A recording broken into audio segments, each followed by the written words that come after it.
कुछ बच लड़के उठाकर ले जाते हैं और बंदी बनाकर बार बार उनके साथ रेप करते हैं। ये कहानी है दो ऐसी लड़कियों की जिनको कुछ बदमाश लड़के उठाकर ले जाते हैं और बंदी बनाकर बार बार उनके साथ रेप करते हैं, लेकिन ये दोनों हार नहीं मानती और किस तरह उन सभी लड़कों से एक एक करके अपना बदला लेती है, देखेंगे हम इस पूरी कहानी में।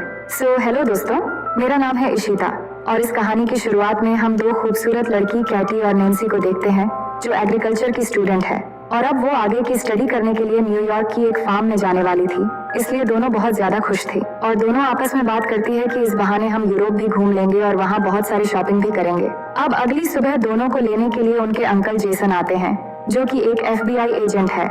उसके बाद जब वो दोनों जेसन के घर जाते हैं तो वहाँ उनकी मुलाकात जेसन की गर्लफ्रेंड से होती है जो उन्हें देखकर बहुत खुश होती है। अब इस शहर में आने के बाद कैटी और नैन्सी अपना नाम भी नया रखने का सोचती है। जहाँ कैटी अपना नाम हैदर तो नैन्सी अपना नाम रिप्ली रखती है। अब अगले दिन जेसन उन्हें बस स्टॉप पर लेकर आता है क्योंकि कैटी और नैन्सी को स्टडी के लिए एग्रीकल्चर फार्म जाना था।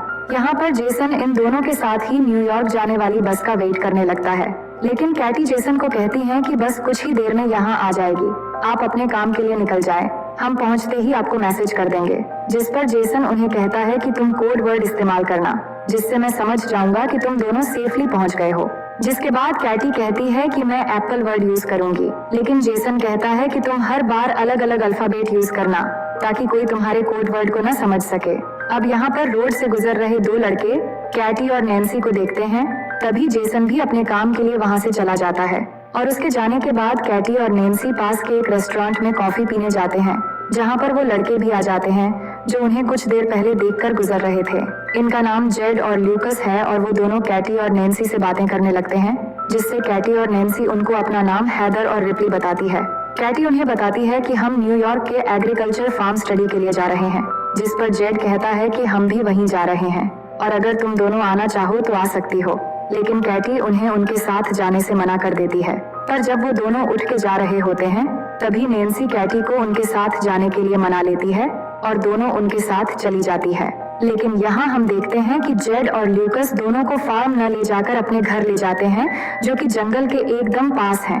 ये देखकर कैटी और नैन्सी थोड़ा घबरा जाती हैं और उन्हें तुरंत गाड़ी को फार्म की तरफ ले जाने के लिए कहती हैं, लेकिन तभी घर से जेड और ल्यूकस की मॉम आती हैं जो उन्हें बड़े ही प्यार से चाय पीने के लिए कहती हैं और दोनों को ये भी कहती हैं कि जेड और ल्यूकस बाद में तुम दोनों को छोड़ देंगे। अब जब वो दोनों चाय पी रहे होते हैं तभी कैटी के पास उनके अंकल जेसन का मैसेज आता है जिस पर कैटी उन्हें कोड वर्ड में एप्पल लिखकर रिप्लाई कर देती है, जिससे जेसन समझ जाता है कि वो दोनों सेफली फार्म में पहुंच चुके हैं। अब ल्यूकस की माँ उनको कुछ खाने के लिए देती है जिसे खाते ही कैटी और नैन्सी को नशा चढ़ने लगता है क्योंकि उस खाने में ड्रग्स मिला हुआ था और वो दोनों समझ जाती है कि उनके साथ कुछ गलत किया जा रहा है।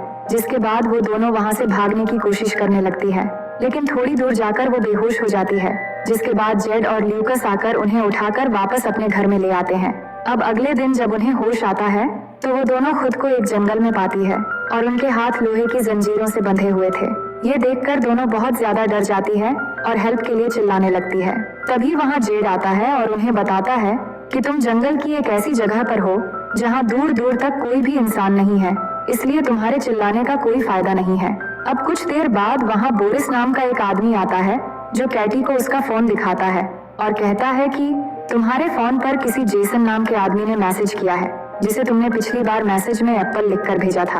वो दोनों से इसका मतलब पूछने लगता है, जिस पर कैटी बताती है कि एप्पल एक कोड वर्ड है जिसका मतलब है कि हम दोनों सेफ हैं। इसके बाद बोरिस जेसन को रिप्लाई करता हुआ लिखता है कि सब कुछ ठीक है और साथ में कोड वर्ड एप्पल भी लिख देता है। इसके बाद वो लोग कैटी और नैन्सी को उनके सामने ही नहाने के लिए फोर्स करते हैं। तभी शरीफ नाम का एक पुलिस ऑफिसर वहाँ आता है जिसे देखकर कैटी और नैन्सी उससे मदद मांगने लगती है, लेकिन कुछ देर बाद उन्हें पता चलता है कि वो पुलिस ऑफिसर भी जेड और ल्यूकस से मिला हुआ है और ये देखकर वो दोनों और भी ज्यादा डर जाती है। अब यहाँ कैटी और नैन्सी उन लोगों को समझाने की कोशिश करती है कि प्लीज हमें यहाँ से जाने दो, हम किसी को कुछ नहीं बताएंगे और तुम लोग चाहो तो हम तुम्हें बहुत सारे पैसे भी दे देंगे, लेकिन वो उनकी एक भी बात नहीं सुनते। जिसके बाद हम देखते हैं कि वो पुलिस वाला वायाग्रा की टेबलेट खाता है और अपने लिए कैटी को चूज करता है। इसके बाद हम उस पुलिस ऑफिसर को कैटी के कंटेनर से बाहर आते देखते हैं जिससे हमें पता लगता है कि उसने कैटी के साथ जबरदस्ती किया है। वहीं दूसरी ओर हम जेसन को देखते हैं जिसको कैटी और नैन्सी की बहुत चिंता हो रही थी। क्योंकि कैटी ने मैसेज में एप्पल वर्ड को दोबारा इस्तेमाल किया था। और उधर वो लोग नैन्सी के कंटेनर में एक सनकी और नशेड़ी आदमी को भेजते हैं, जो अंदर जाकर नैन्सी के पेट पर जलती हुई सिगरेट लगा देता है और वो जोर जोर से चीखने चिल्लाने लगती है और उसके बाद वो नैन्सी के साथ जबरदस्ती करता है। यहाँ पर ये सभी लोग हैवानियत की सारी हदें पार कर चुके थे। असल में ये लोग कैटी और नैन्सी से जबरदस्ती धंधा करवा रहे थे। वहीं जेसन कैटी और नैन्सी के बारे में पता लगाने के लिए न्यूयॉर्क एग्रीकल्चर फार्म में कॉल